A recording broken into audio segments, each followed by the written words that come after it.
안녕하세요. 저번 영상에서 계약 해지 및 공제금 지급에 관하여 설명드렸는데요. 이번 영상에서는 해약 환급금, 공제금에 적용되는 세금에 대해서 설명을 드리도록 하겠습니다. 이번 영상 잘 시청하셔서 만약 노란우산에 가입하셨다면 적용되는 세금을 잘 확인하셔서 해약하실 때 참고하시면 좋을 것 같습니다. 그럼 설명 시작하겠습니다. 먼저 다들 아시다시피 노란우산의 가장 큰 장점은 소득공제가 가능한 상품입니다. 보시는 표와 같이 사업불로소득이 4천만 원 이하라면 최대 500만 원, 1억 원 초과라면 최대 200만 원까지 소득공제가 가능하게 됩니다. 추가적으로 19년도 1월 이후 가입한 부동산 임대 소득업자는 소득공제를 받을 수 없습니다. 노란우산은 소기업, 소상공인 퇴직금을 위한 과세 상품이기 때문에 공제금 지급 시에는 퇴직소득세가, 이자에 대해서는 이자소득세가 붙게 되고 일반 해약 환급금에 대해서는 기타소득으로 간주하여 기타소득세가 붙게 됩니다. 소득공제 받은 원금과 이자에 대해 과세하게 되고 원천징수로서 납세를 완료하게 됩니다. 반면 이자소득세는 이자에 대해서 과세하는 것이고 지방소득세를 포함하여 15.4%입니다.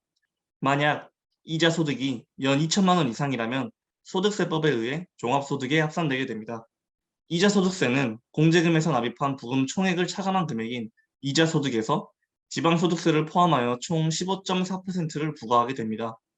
공제금에 대해서는 15년 12월 31일 이전 가입자와 그 외에 사후부금이나 거절, 철회 등의 청약금의 이자에도 불이하고 있습니다. 퇴직소득세는 앞서 말씀드렸지만 공제금을 지급할 경우 소득공제 받은 원금과 이자에 대해 과세하는 것이고 16년 1월 1일 이후 가입자가 적용되고 있고 그 이전 가입자도 개정 규정 적용을 신청하면 해당될 수 있습니다. 추가적으로 퇴직소득세를 환급받을 수도 있습니다. 중앙회에서는 계약자가 실제로 소득공제를 받은 금액에 대해서는 알 수 없습니다. 그래서 공제금 수령 직전 연도까지의 연간 납입 부분과 연 300만 원 혹은 연 500만 원 중 작은 금액의 합을 소득공제 받은 금액으로 합산하게 됩니다. 그래서 공제금을 수령하고 5년 이내에 연금, 보험료 등 세액공제 확인서를 제출하면 실제 소득공제 받은 금액을 확인 후에 전체 또는 일부를 환급받을 수 있습니다. 퇴직소득세 때문에 원금 손실을 본 것 같다는 계약자가 있을 수 있습니다. 2년 내에 공제금을 수령 시에 퇴직소득세액이 발생한 이자보다 클 수는 있습니다. 하지만 소득공제를 받은 것까지 감안하면 순소득은 항상 원금보다 크게 됩니다. 개인의 소득공제율은 6에서 42%이고 퇴직소득세율은 3% 이내이므로 원금 손실은 날 수 없는 구조입니다. 또한 2년 내에 폐업으로 인한 공제금 수령 시에는 사업 재기 장려금까지 지원받을 수 있습니다. 퇴직소득세를 산출하는 방법은 먼저 공제금에서 실제 소득공제 받은 금액을 초과하여 납입한 금액의 누계액을 차감하면 퇴직소득이 나오게 됩니다.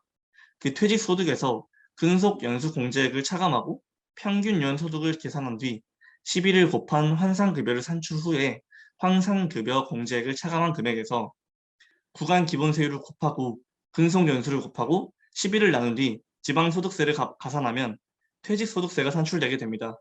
너무 복잡하죠? 짧게 말씀드려서 가입 시점과 가입 기간에 따라 퇴직소득세가 달라지게 되고 가입 기간이 길수록 퇴직소득세는 줄어들게 됩니다. 다음으로 중도의 임의 해지 시에 지급되는 환급금에 대해 기타 소득으로 규정해서 기타 소득세를 부과하게 됩니다. 기타 소득은 해지 환급금에서 실제 소득공제를 받은 금액을 초과하여 납입한 금액을 차감한 것입니다.